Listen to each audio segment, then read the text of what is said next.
Welcome back to the 5th episode of Keep Ups with Canadian Women's Soccer. I just briefly wanted to thank everyone for their positive feedback and their kind remarks regarding the channel. It's something I've created for fun and it's educational, and so that's what we're going to be doing today. Looking at the Canadian Women's National Team roster for the SheBelieves Cup. So the numbers were set at 29 and they had to cut it down to 23. But in the meantime, there was a lot of additions, subtractions, and who knows what was going on with all the players. So we had Diana Matheson and Erin MacLeod, who got injured, and so they dropped the numbers to 27. And we're like, okay, no sweat. Like, they were both injured last year. It sucks we can't have their veteran guidance, but we handled it last year. We can handle it again. And then we find out St. George was injured in her first camp with Canada. And then we find out the great Christine Sinclair is also injured and won't be for camp. The good news is it said that it's not long-term, and so these players might be able to play again in the summer for the Olympics, but they won't be here for camp in the first game against the US, where, to be honest, they'll be sorely missed.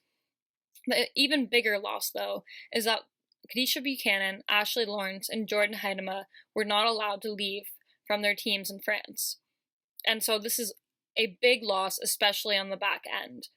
You have Kadisha, who's a world-class defender, and she's going to be sorely missed, especially against the great US attacking team. So we'll see how that goes. And then as well, you have Ashley Lawrence, who plays amazing at outside back for PSG, but in the Canadian team, she also brings versatility, being able to slot into the midfield or even on the wing if needed. As well, Huitema was supposed to be Sinclair's replacement, according to some people. And so it would have been promising for her to get a chance this tournament to show that, but she won't be able to, so it's up to someone else to take that opportunity, though it will be big shoes to fill. So yeah, we're missing Matheson, MacLeod, St. George, Jordan, Huitema, Kadisha, Lawrence, Sinclair, so we're like, okay, well, we need some numbers from somewhere, so Victoria Pickett, who plays for Kansas City, a new team in the NWSL, Lindsay Agnew of NC Courage, as well as Sarah Strategakis, who I played with and I'm super excited, got invited to camp. These 3 players all got invited as late additions, and Bev Priestman said that they were just on the cusp, especially Sarah, on the original 29. And so what's amazing is that both Sarah and Lindsay actually made the 23-person roster as well.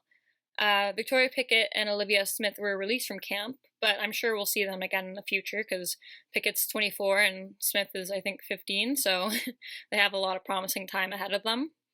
But yeah, both Strategakis and Agnew were added to the 23-person roster. And so if you look at this roster, we're missing obviously a lot of veterans, a lot of players with a lot of caps. I believe all the missing players between them, they have about 845 caps, which leaves Scott and Schmidt with a lot of the veteran leadership. So Desiree Scott and Sophie Schmidt, between them, they have apparently 35% of the caps on the current roster. So as you can see, you've got 2 veterans and then a couple of young players like Jessie Fleming, who have a couple, like about 60 games in them. But it's definitely going to be missing the veteran presence.